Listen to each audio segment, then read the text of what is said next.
এর আগের লেকচারে আমরা সমবাহু, সমদ্বিবাহু এবং সমকোণী ত্রিভুজের পরিসীমা, উচ্চতা ও ক্ষেত্রফল নিয়ে আলোচনা করেছি। এই লেকচারে আমরা সমকোণী সমদ্বিবাহু ত্রিভুজের পরিসীমা, উচ্চতা ও ক্ষেত্রফল নিয়ে আলোচনা করব। আগের লেকচারে আমরা সমকোণী ত্রিভুজ কী সেটা দেখেছি। এখানে শুধুমাত্র দেখো একটা এক্সট্রা শব্দ লেখা আছে, সেটা হচ্ছে সমদ্বিবাহু ত্রিভুজ। তার মানে সমকোণী এবং সমদ্বিবাহু মানে এই দুটি ত্রিভুজকে একসঙ্গে যদি আমরা নেওয়া হয় তাহলে তাকে বলা হচ্ছে সমকোণী সমদ্বিবাহু ত্রিভুজ। এক কথায় সমকোণী সমদ্বিবাহু ত্রিভুজ বলতে বোঝায় যে সমকোণী ত্রিভুজের দুটি বাহু সমান তাকে সমকোণী সমদ্বিবাহু ত্রিভুজ বলা হয়।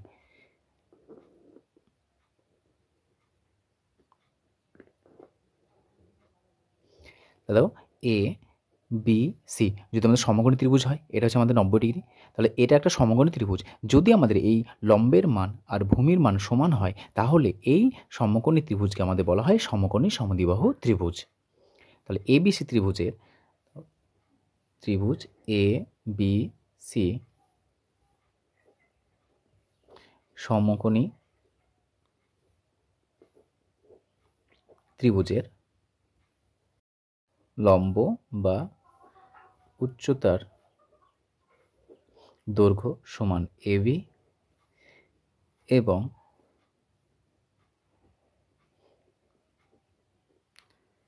ভূমির দৈর্ঘ্য সমান বিসি।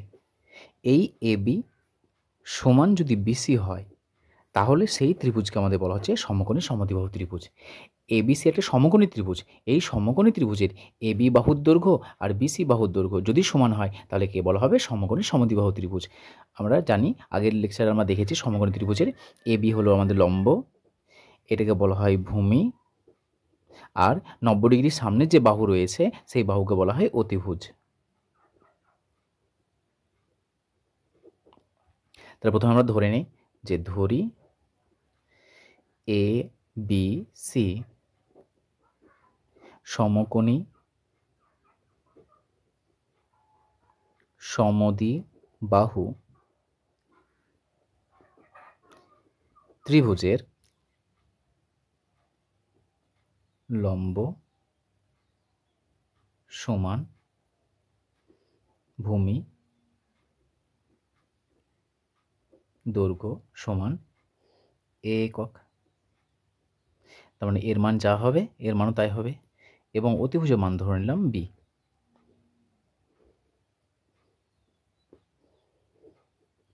অতিভুজের দৈর্ঘ্য সমান বি একক। এটা হলো আমাদের বি। নাম্বার 1 পরিসীমা। তো পরিসীমা মানে কি জানি, যতগুলো বাহু দ্বারা গঠিত ত্রিভুজ সেই সমস্ত বাহুগুলির সমষ্টি হচ্ছে আমাদের পরিসীমা। সুতরাং ত্রিভুজ এ বি সি এর পরিসীমা কত হবে, সবগুলো সমষ্টি করে দাও। A B plus BC plus C A, মানগুলো বসাও। এ বি এর মান এ, বিসি এর মানও এ, প্লাস সি এর মান হচ্ছে আমাদের বি। সুতরাং কত এলো 2a প্লাস বি সেমি। তাহলে এটা হলো আমাদের এ বি সি সমকোণী সমদ্বিবাহু ত্রিভুজের পরিসীমা। যেহেতু এই দুটি বাহু সমান সেই জন্য আমাদের এ হলো অর্থাৎ 2a আর বি হচ্ছে অতিভুজের দৈর্ঘ্য, so 2a plus B semi. দ্বিতীয় নম্বর উচ্চতা। দেখো সমকোণী ত্রিভুজের ক্ষেত্রে আমরা যা উচ্চতা পেয়েছি সমকোণী সমদ্বিবাহু ত্রিভুজের উচ্চতাও তাই, তাই না? এ বি হলো আমাদের এই ত্রিভুজের উচ্চতা, তাহলে এ বি ত্রিভুজের যদি উচ্চতা হয় তাহলে লিখে দাও ত্রিভুজ এ বি সি এর উচ্চতা সমান এ বি বাহু সমান এ একক। এবং সর্বশেষ ক্ষেত্রফল। আমরা জানি যে কোনো ত্রিভুজের ক্ষেত্রফলের ফর্মুলা হাফ ভূমি ইন্টু উচ্চতা। তাহলে হাফ, আচ্ছা ভূমি কত আছে দেখতে পাচ্ছি আমরা, বিসি হলো আমাদের ভূমি ত্রিভুজের, তাহলে বিসির মান কত এ ইন্টু উচ্চতার মান কত এ, সো হাফ এ ইন্টু এ স্কোয়ার বর্গ একক। সুতরাং আমরা যে কোনো ত্রিভুজের ক্ষেত্রফল হাফ ভূমি গুণিত উচ্চতা এটা ব্যবহার করে আমরা তার ক্ষেত্রফলটা নির্ণয় করতে পারি। তাহলে এই ক্ষেত্রে আমরা কত পেলাম হাফ এ স্কোয়ার বর্গ একক। তো এটা হলো আমাদের সমকোণী সমদ্বিবাহু ত্রিভুজের ক্ষেত্রফল। এবার আমরা একটা উদাহরণের সাহায্যে সমকোণী সমদ্বিবাহু ত্রিভুজের পরিসীমা, উচ্চতা ও ক্ষেত্রফল নির্ণয় করব। একটি সমকোণী সমদ্বিবাহু ত্রিভুজের ভূমির দৈর্ঘ্য 6 সেমি এবং অতিভুজের দৈর্ঘ্য 6√2 সেমি হলে ত্রিভুজটির উচ্চতা, পরিসীমা ও ক্ষেত্রফল নির্ণয় করতে বলেছে। তো প্রথমে ছবি অঙ্কন করে নাও।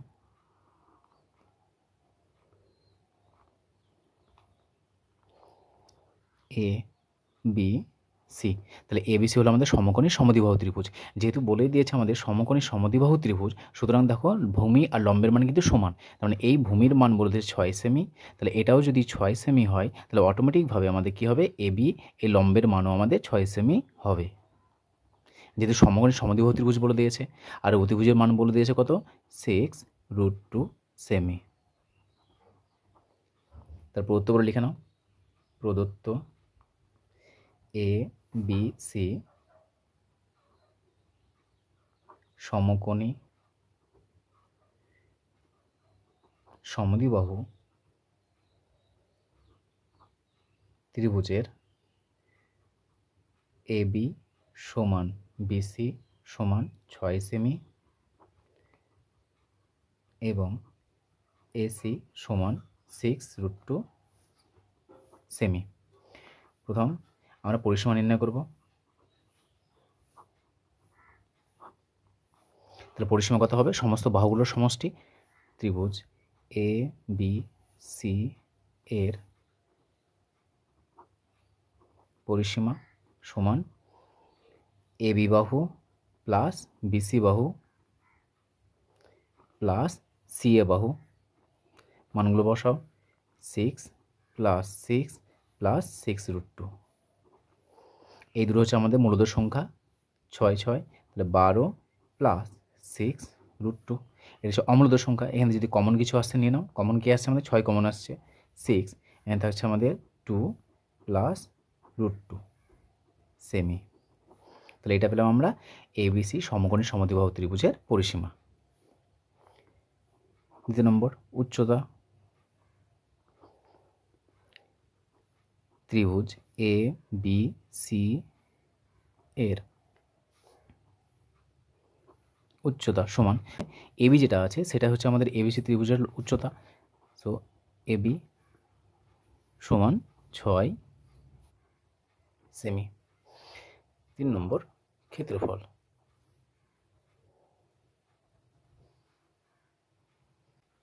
ত্রিভুজ এ বি সি এর ক্ষেত্রফল সমান 1/2 ভূমি গণিত উচ্চতা। মান বসিয়ে দাও। 1/2 ভূমির মান কত, 6, উচ্চতার মান কত, 6, কাটাকাটি করো, 2 × 2, 3 × 2 = 6, সো 3 × 6 = 18 বর্গ সেমি। এটা হলো আমাদের এবিসি সমকোণী সমদ্বিবাহু ত্রিভুজের ক্ষেত্রফল। তাহলে এইভাবে আমরা যে কোনো ত্রিভুজের ক্ষেত্রে আমরা যেভাবে তার তথ্য দেওয়া থাকবে সেই তথ্য অনুযায়ী সেই সমস্ত ত্রিভুজের পরিসীমা, উচ্চতা, ক্ষেত্রফলের মান এভাবে নির্ণয় করব।